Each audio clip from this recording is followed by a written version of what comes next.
એક મહિનાની વિકસિત ભારત સંકલ્પ યાત્રામાં અત્યાર સુધી 2.5 કરોડથી વધુ લોકોની ભાગીદારી। આજે યાત્રાના લાભાર્થીઓ સાથે સંવાદ કરશે પ્રધાનમંત્રી મોદી।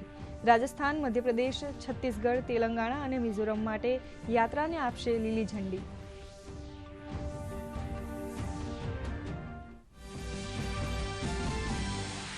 ભારતના 3 દિવસના પ્રવાસે પહોંચ્યા ઓમાનના સુલતાન। રાષ્ટ્રપતિ ભવનમાં કરાયું ઔપચારિક સ્વાગત। રાષ્ટ્રપતિ દ્રૌપદી મુર્મુ અને પ્રધાનમંત્રી નરેન્દ્ર મોદી સાથે કરશે બેઠક। બંને દેશોના સંબંધને મજબૂત કરવા પર અપાશે ભાર।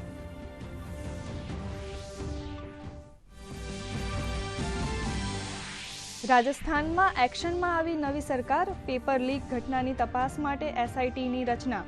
મુખ્યમંત્રી ભજનલાલે કહ્યું, કાયદાથી નહીં બચે કોઈ પણ ભ્રષ્ટાચારી।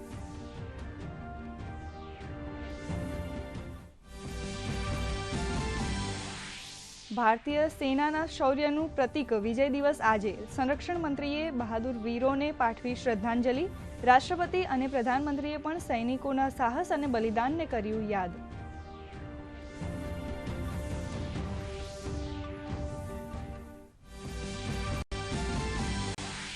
કેન્દ્રીય ગૃહમંત્રી અમિત શાહ આજથી ગુજરાત પ્રવાસે। અમદાવાદ અને આણંદ ખાતે વિવિધ કાર્યક્રમોમાં આપશે હાજરી।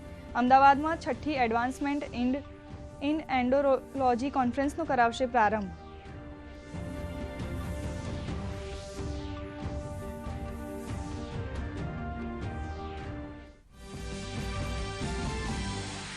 સુરત એરપોર્ટને મળ્યો આંતરરાષ્ટ્રીય એરપોર્ટ તરીકેનો દરજ્જો। પ્રધાનમંત્રી નરેન્દ્ર મોદીની અધ્યક્ષતામાં મળેલી બેઠકમાં સુરત એરપોર્ટને આંતરરાષ્ટ્રીય એરપોર્ટ જાહેર કરવાના પ્રસ્તાવને મંજૂરી।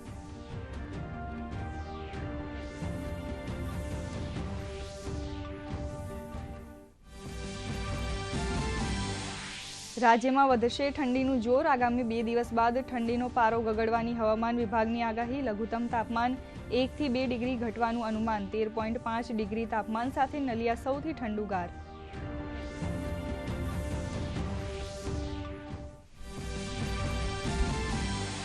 ખેલો ઇન્ડિયા પેરા ગેમ્સમાં આજે તીરંદાજી, ફૂટબોલ અને શૂટિંગમાં મેડલ માટે ખેલાડીઓ વચ્ચે થશે ટક્કર। હરિયાણા સૌથી વધુ પદક જીતીને પહોંચ્યું ટોચના સ્થાને।